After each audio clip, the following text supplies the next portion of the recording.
What seems to me to be lacking in our Western religious observances is some sort of social ritual which gives an opportunity for spiritual experience.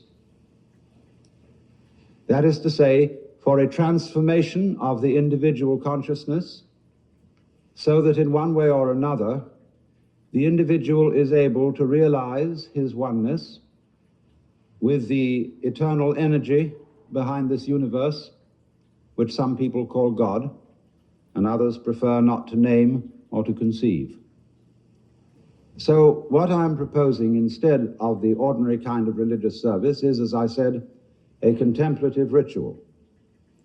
And the idea is not to have everybody shaken up and whooping around, but to bring about a state of profound peace.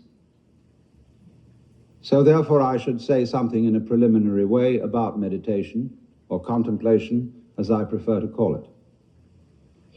Meditation is the act of allowing one's thoughts to cease, is stopping the agitation of thinking. Thinking is talking to yourself. Now, if I talk all the time, I don't hear what anyone else has to say. Consequently, if I talk to myself all the time, I don't have anything to think about except thoughts. There is no interval between thoughts during which I can come into touch with reality, that is to say, the world which thoughts represent, as words represent events, or as money represents wealth. And so if I'm never silent in my head, I'm living in a world of total abstraction, divorced from reality altogether. Reality itself is neither mental nor spiritual, nor any concept that we can have of it. Reality is simply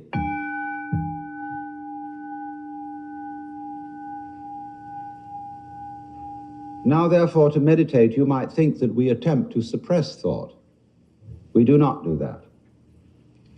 Because you cannot meditate, let me put that in a more emphatic way. You cannot meditate.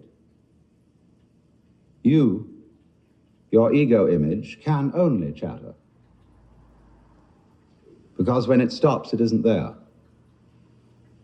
When you are not thinking, you have no ego, because your ego is a concept. The thinker behind the thoughts, the feeler behind the feelings, and the thinker behind the thoughts is only a thought, an idea of some reference point to which all our experiences happen. And that, of course, cuts us off from what we experience. It makes a great gap or gulf between the knower and the known. And that creates the spirit of alienation to the world from which we suffer. Conflict, hate, domineering spirit arise from that basic division. So when you come to an end of thought, and you don't know how to meditate, you don't know what to do with your mind, nobody can tell you, then thinking comes to an end naturally. You can begin meditation. Or meditation happens, and that is, happening is the watching simply of what is. Of all the information to you conveyed by your exterior and interior senses, and of the thoughts that keep chattering on about it all. You don't try to stop those thoughts, you just let them run as if they were birds twittering outside. And they will eventually get tired of themselves and stop. But don't worry about whether they do or don't. Just simply watch whatever it is that you are feeling, thinking, experiencing, and that's it. Watch it. And don't go out of your way to put any names on it. That's really what meditation is. And you see, you're not expecting any result. You are in meditation in an eternal present. You're not doing it to improve yourself. You found you can't do that. Your ego can't possibly improve you because it's what's in need of improvement. Your ego can't let go of itself because it is a complex called clinging to oneself. That's what it is by definition. So it's just something that evaporates. when it is understood that it is unable to achieve a transformation of consciousness, mystical experience, the vivid sense of union of individual and cosmos. So, one of the easiest ways to enter into the state of meditation is therefore listening to what is, using the sense of sound.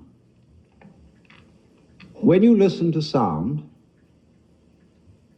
you listen to it, just the random sounds, that are going on in the room, in the street, as if you were listening to music,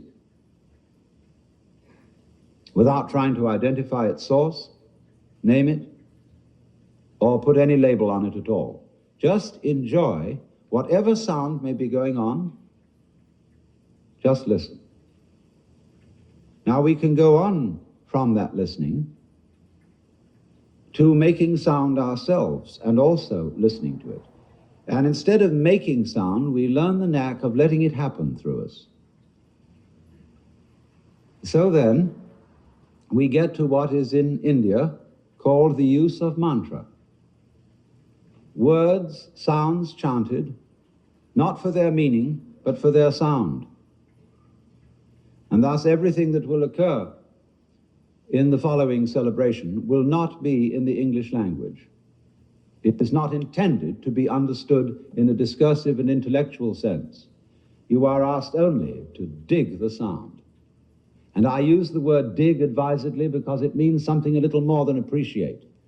It means enter into, penetrate, get right to the bottom of. Because when you are listening to sound, and when you're letting sound hum through you, this is one of the most obvious manifestations of the energy of the universe.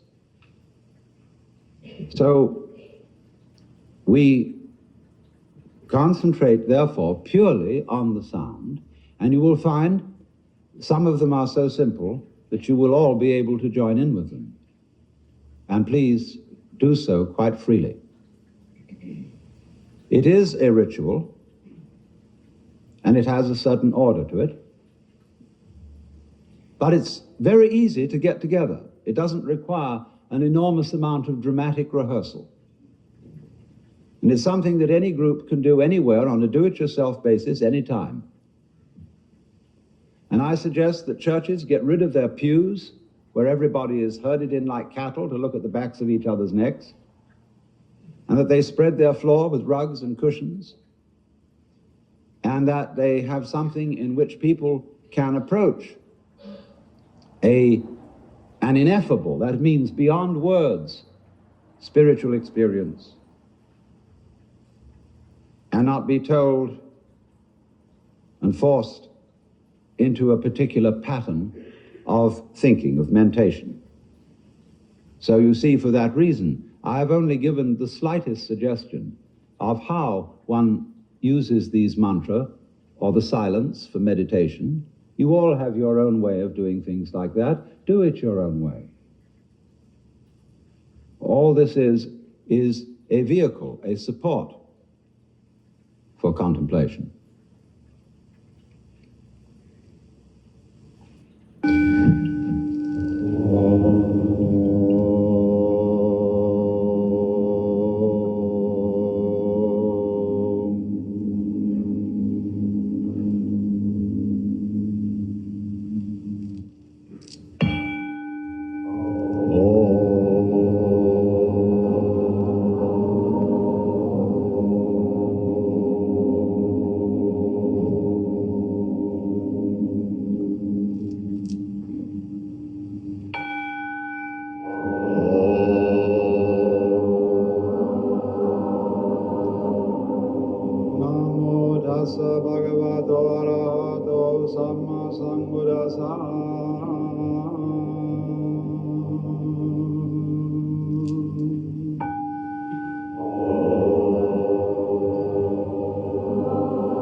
Sannam saranam yajami.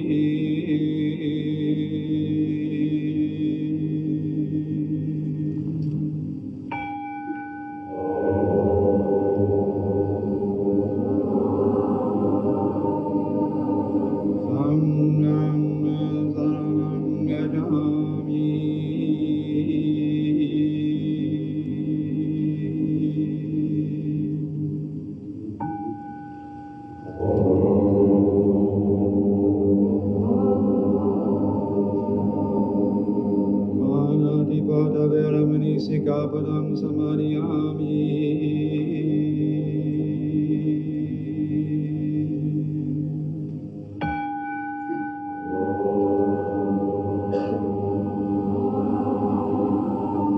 Adinadana veramani sikapadam samadhiyami.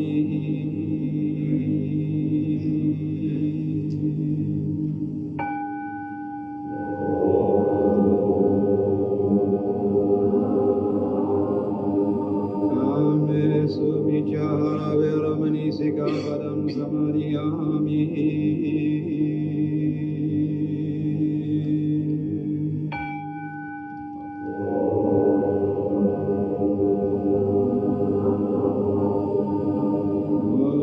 Savana veramani sikapadam samadhiyami.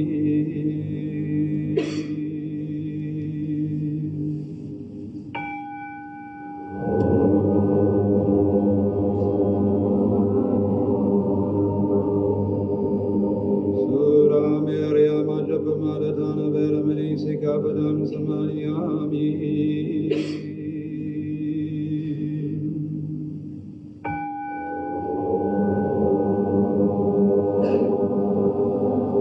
Namo tassa bhagavato arahato samma sambuddhassa.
Listen. Close your eyes and go entirely into a world of sound.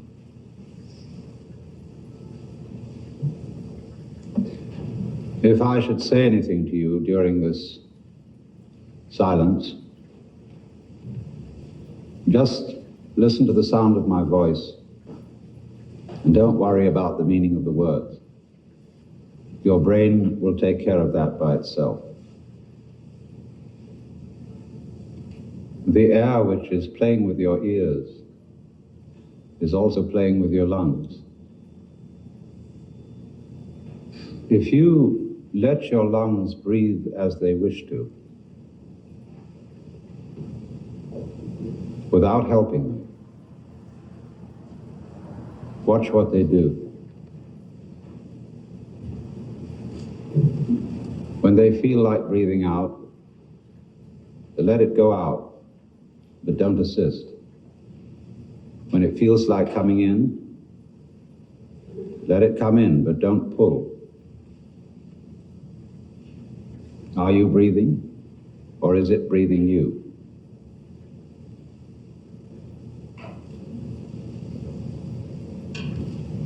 Remember, there is no special state you are supposed to be in.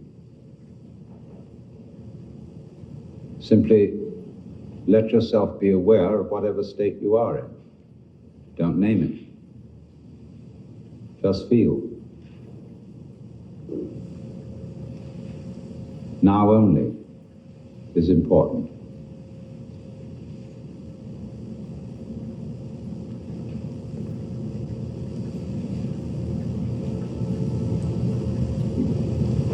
Now, would you gently allow a sound to arise in your imagination, in the ear of the mind, a sound that is pleasing to you and which you would feel natural humming. And letting your breath sort of fall out easily and naturally. Hum the sound out loud.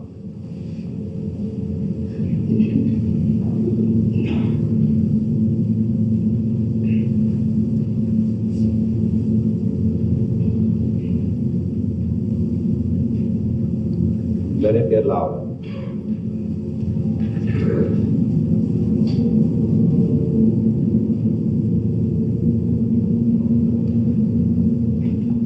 And louder.